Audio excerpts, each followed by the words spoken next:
Hola, muy buen día. Nosotros somos el equipo número 3 y está conformado por su servidor José Rodolfo Martínez Gómez, Alba Rosado Mirella, Cancheca Witch Freddy, Jocona Araujo Carolina, Santos Castillo Drey, Salazar Witch Isaac y Carla Dorantes Puc. Hoy les venimos a presentar la volumetría. Para entender mejor, hemos dividido nuestro tema en 9 apartados. Bueno, vamos a iniciar con la introducción, básicamente describiendo de qué trata el tema. Sabemos que la volumetría va a ser una técnica analítica cuantitativa que se va a basar en medir el volumen de una solución de concentración conocida, que esta pues va a tener el nombre o se le va a conocer como el titulante, y pues esta va a reaccionar completamente con la sustancia que se desea pues analizar, en este caso lo que sería el analito. Pues tenemos que esta técnica pues básicamente se utiliza de una manera amplia en lo que serían los laboratorios para determinar lo que sería o conocer la concentración de un compuesto que pues necesitamos. Titulaciones directas. Para empezar a hablar sobre esta titulación, tenemos que mencionar el concepto. ¿Qué es una titulación? Una titulación es un método cuantitativamente que nos permite conocer la concentración de una solución desconocida. Ahora, con respecto a una titulación directa, tenemos que va a ser la valoración de un analito presente en una solución con un agente valorante, el cual lo vamos a adicionar hasta que se complete. ¿Cómo vamos a saber que se ha completado? Es por el punto de equivalencia. Y este punto de equivalencia nosotros lo podemos definir donde es que nuestra cantidad de valorante que hemos adicionado sea la necesaria para que reaccione con el analito. Principalmente en estas titulaciones se utiliza lo que es un matraz, una bureta, un indicador, el soporte y pinza de nuez. Lo que en realidad se busca en estas titulaciones es conocer el punto final. El punto final lo podemos determinar a través de potenciómetros o indicadores visuales. Con un indicador visual se va a observar un cambio de color. Esto se va a deber a propiedades físicas de la solución. En el potenciómetro, si no obtenemos un indicador visual, se puede utilizar para determinarlo de manera electrométricamente. Esto nos ayuda a que cuando suceda este cambio brusco, el potenciómetro de manera precisa lo grafique y tengamos un mejor resultado. Algunas recomendaciones para estas titulaciones, tenemos que conocer que nuestro agente valorante nosotros vamos a seleccionar con respecto a su normalidad. Al igual que nuestro volumen agregado va a ser entre 30 y 100% de la capacidad de la bureta. Al igual, otra recomendación que se menciona es que cuando nosotros vayamos alcanzando al punto final, tengamos que tener en cuenta que se debe estar agregando gota a gota hasta que se alcance el punto final, ya que nos podemos pasar y pues el método no funcionaría. Al igual que, digamos que si tenemos una solución y menos de 10 mililitros, es muy recomendado que se utilice una microbureta. Pasamos a las titulaciones residuales. Son titulaciones residuales o también se pueden llamar titulaciones por titulaciones de retroceso. Tenemos que básicamente son un método indirecto para la valoración de una sustancia y esta consiste en agregar primero lo que es un exceso del líquido titulante para posteriormente valorarlo otra vez, es decir, retitularlo. ¿Para qué se usan? Este tipo de titulaciones se usan cuando la sustancia no puede valorarse de forma directa, ya sea por condiciones poco estables, por reacciones lentas o interferencias. Entonces, nos permite obtener resultados más confiables en estos casos. Ahora, para los cálculos que pues, tenemos con respecto a las titulaciones residuales, podemos mencionar que son 3 puntos que se tienen que considerar, o 3 elementos, el cual es la diferencia entre lo que se agregó al inicio y lo que sobró, es decir, lo retitulado, y también la normalidad de ambas soluciones usadas, y el factor de equivalencia que indica cuántos moles de reactivo reaccionan por mol de sustancia.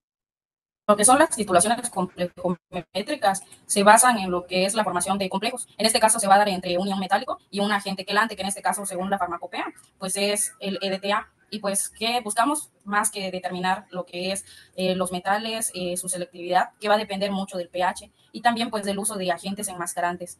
Eh, También podemos decir que nos sirven para detectar qué tan selectivas son hacia el grado de pH. El menos selectivo sería el EDTA, y los indicadores van a cambiar de color al desplazarse por este mismo EDTA. Y el punto final pues se va a observar al cambio de color con el potenciómetro a través de la potenciometría. Tenemos 5 métodos. Uno de ellos es lo que es usando lo que es aluminio. Aquí vamos a utilizar lo que son 20 mililitros de solución problema, los 25 mililitros de lo que es el agente quelante y 10 mililitros de la mezcla de acetato de amonio. En este caso lo necesitamos al 15% según la FEU, y lo que es el ácido acético al 2 molar. Hay que calentarlo, esperar a que bulla, dejar enfriar y administrar 50 mililitros de etanol, 3 mililitros de tiazona, y vamos a titular con sulfato de zinc. Hay que observar un cambio de coloración y esto va a tener una equivalencia de 0.1 molar a 2.698 miligramos de aluminio sobre cada mililitro. Este sería el primer método en lo que es el aluminio.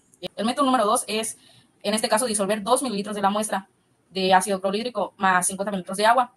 se van a utilizar 50 mililitros del agente quelante, hay que neutralizar con hidróxido de sodio y vamos a usar como indicador el rojo de metilo. Hay que calentar, enfriar y agregar lo que es el colorante indicado, que es anaranjado de chileno, más 5 gramos de hexamina.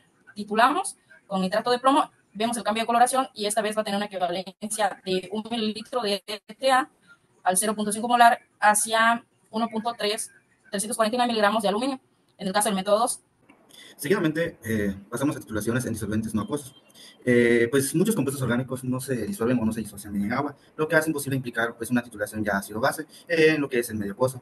Es por esto que se utiliza lo que es la titulación en disolventes no acuosos y pues se aplican cuando el compuesto se va a analizar, pues no es soluble en agua o no se comporta bien en un medio acuoso. En este caso, para titular estas bases y ácidos, en este caso las bases, se utiliza lo que es el ácido perclórico disuelto en lo que es el ácido acético glacial, en el cual pues el ácido perclórico es uno de los ácidos más fuertes y disponibles, y bueno, esto permite que reaccione completamente en las bases débiles. Por otra parte, al titular lo que son los ácidos, pues se usa una solución de que es del metóxido de sodio en una mezcla de metanol y tolueno, y bueno, pues muchos ácidos orgánicos pues no se disocian completamente en agua, por lo que al usar una mezcla de metanol y tolueno, pues se logra que el medio disocie y tenga un control de equilibrio entre el ácido y la base. Pues, ¿qué compuestos se pueden titular? En este método, en este caso, encontramos algunos ácidos que pueden ser fenoles, sulfonamidas, aminoácidos, entre otros. De igual manera, las bases que incluyen aminas, compuestos heterocíclicos, nitrogenados, oxalinas y sales alcalinas. Y todos estos compuestos pues, requieren ya condiciones especiales para poder ser valoradas con exactitud. En los tipos de métodos, en este caso, lo que decía la FEUM en ese apartado, es que es importante proteger pues, los disolventes básicos en lo que es el dióxido de carbono del aire, ya que el dióxido de carbono pues, puede reaccionar con ellos y alterar los resultados. Por eso, pues, en la farmacopea exige hacer lo que es una titulación en blanco, donde el volumen gastado no debe ser de 0.01 mililitros del metóxido de sodio por cada mililitro del disolvente. Y en otra parte, el punto final de la titulación puede detectarse visualmente usando un indicador de color o mediante un método instrumental, según lo que diga lo que es la monografía del producto. En el uso de electrodos adecuados, pues en este caso en medios ácidos no acuosos, ya se utiliza lo que es un electrodo como es el calomel, en el cual debe reemplazarse el puente salino acuoso, porque el agua pues no es compatible con este medio. Algunos ejemplos en este caso, como en el ácido benzoico, es que el medio acuoso pues no permite una ionización completa del grupo ácido, lo que impide una medición precisa al punto final. Y bueno, en un medio básico y aprótico, pues se logra lo que es una mejor disociación del ácido y una reacción más definida con la base fuerte, en este caso pues el metóxido de sodio. En el segundo ejemplo, que es el metimazol, pues en un medio acuoso, pues aquí su baja basicidad no permite lo que ocurra una ionización clara. Y bueno, el uso de un disolvente ácido, como por ejemplo el ácido acético glacial, permite que la base reaccione de forma más definida con un ácido fuerte, como lo es el ácido perclórico. Y así se evita lo que es la interferencia del agua y se mejora lo que es la definición de lo que sería el punto final. Pasamos a lo que serían los procedimientos recomendados. Básicamente tenemos una nota que esta pues se va a recomendar que la unión entre el electrodo de calomel y el líquido titulante, esta tiene que tener una resistencia eléctrica razonablemente baja y pues un mínimo de transferencia de líquido de un lugar a otro. Esto es recomendable, pues tenemos que seguir básicamente las indicaciones del fabricante para la instalación de los electrodos, así pues evitar posibles errores. Vamos a tener dos métodos, lo que sería el método A para las bases y sus sales y el método B para los ácidos. Pasamos primero con el método A. En este caso, pues tenemos como primer punto la preparación de la muestra. Este pues va a ser disolver la sustancia, problema como lo indique la monografía o como anteriormente se dijo en algunos ejemplos. Esto pues si no se indica el disolvente, se puede usar el ácido acético glacial previamente neutralizado con el indicador cristal violeta y con ácido acético. Esto pues se tiene que calentar si es necesario y pues obviamente dejar enfriar. Tenemos que preparar un blanco de reactivos. Estos se hacen en paralelo, sin muestra y sin errores. Seguimos con lo que sería en este caso, para usar sales de hidrácidos halogenados. En esto, pues tenemos que añadir lo que serían 15 mililitros de la solución de referencia de acetato de mercurio en ácido acético. En este caso, pues es necesario porque estas sales pueden interferir si no se complejan adecuadamente. Tenemos que como indicador vamos a agregar de 2 a 3 gotas de solución indicadora, que sería en este caso el cristal violeta con ácido acético. Y para la titulación, esto se va a hacer con la solución volumétrica de ácido perclórico a la concentración que pues va a mencionar la monografía. Y pues sí, para la determinación potenciométrica, esta se va a emplear un electrodo de vidrio y como referencia se va a usar el electrodo de calomel, saturado con cloruro de potasio. En este caso tenemos una nota si la correlación por temperatura se hace a una temperatura diferente a la que indica el titulante. este se debe de corregir con la fórmula que tenemos acá abajo. Pasamos con el método B, que este va a ser para ácidos, en donde vamos a tener que nuevamente revisar la monografía individual de cada sustancia en que en este caso se quiera hacer el procedimiento. Y pues ahí nos va a indicar básicamente qué titulante, qué disolvente y qué indicador usar. Tenemos que proteger la solución del dióxido de carbono. En este caso, durante la titulación se debe evitar que el dióxido de carbono del aire entre en contacto con lo que sería la solución, pues pues va a alterar los resultados. Y como una opción tenemos que podemos sustituir o reemplazar el aire con solución con nitrógeno. Para preparar la muestra tenemos que disolver la sustancia problema, en este caso, en un volumen adecuado del disolvente, que pues ya debe estar neutralizado con el indicador elegido o que mencione la monografía. En este caso, si se requiere calentar la solución, pues se calienta y se deja enfriar. También tenemos que preparar pues, nuevamente la solución como indica la monografía. Tenemos que realizar la titulación. En este caso, vamos a titular hasta que dé el viraje. Pues, va a ser lo que sería básicamente el cambio de color con el indicador. Y vamos a hacer un blanco o la titulación sin muestra y pues aplicar lo que serían las correlaciones necesarias. Tenemos que utilizar el mismo disolvente y con el indicador que la muestra. En este caso, si se utiliza el método de potenciométrico, no se va a utilizar lo que sería un indicador y también se debe estandarizar el titulante potenciométricamente. Bien, ahora vamos a ver el tema de detección del punto final de una titulación con indicadores o potenciométricamente.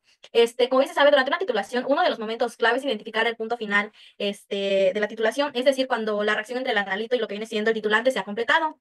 Existen diferentes métodos para detectar este punto, siendo el más común el uso de indicadores químicos o las mediciones potenciométricas. Tenemos el método del potenciométrica, que es otra forma precisa de detectar el punto final mediante mediciones potenciométricas.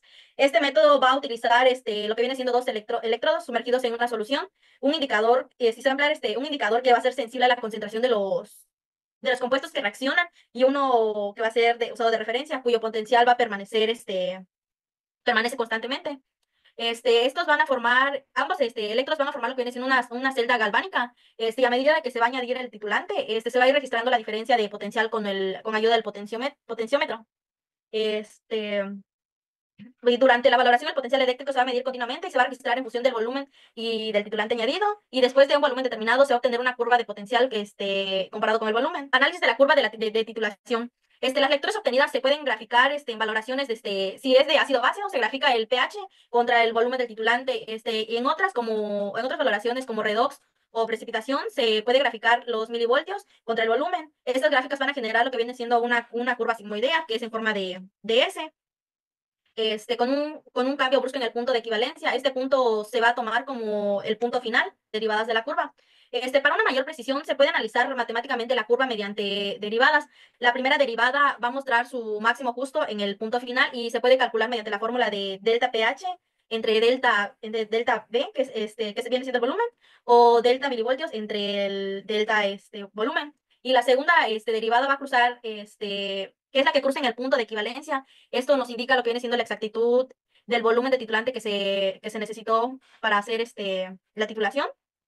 Último punto, tenemos un paso crítico en el análisis farmacéutico que muchas veces puede llegar a pasar desapercibido, pero es clave para garantizar los resultados confiables. La corrección con el blanco de los reactivos. Este método se usa en métodos volumétricos, como las titulaciones que ya hemos estado hablando. No solo se mide el principio activo, sino que también se termina midiendo interferencia del medio o los reactivos. El objetivo de esto es eliminar esos ruidos para obtener un dato más preciso. Normalmente esto se aplica en titulaciones residuales, también como titulaciones no acuosas y en análisis de sustancias sensibles al CO2. Este método consta de preparar el blanco usando los mismos reactivos, el mismo medio, pero con la diferencia de que no se va a usar la muestra que se midió antes. La siguiente paso es que, dependiendo de lo que se obtenga de la titulación, se va a tener que restar a lo que se obtuvo de forma previa. Y tenemos el cálculo que es el volumen neto, que es el volumen que refleja únicamente lo que vale el principio activo, es igual a el volumen gastado con la muestra menos el volumen gastado sin la muestra. La importancia de esto en la industria farmacéutica es que al omitirlo podemos tener sobreestimaciones de lo que es realmente el principio activo. Esto está devalidado por lo que es las normativas y es un paso muy necesario para lo que es el análisis. Bueno, y como conclusión, tenemos que básicamente la volumetría nos va a ser una herramienta fundamental en el análisis clínico, por su precisión, su rapidez y su simplicidad, y pues nos va a ayudar básicamente a lo que sería determinar con exactitud la concentración de una sustancia, esto mediante lo que serían las reacciones químicas que pues en su cierto tiempo explicamos, y pues tenemos que su versatilidad la hace indispensable en las áreas como en la industria farmacéutica, en alimentaria y en ambiental. Esto al aplicar correctamente esta técnica pues nos va a garantizar un resultado confiable y reproducible. Esto ha sido todo de nuestra parte.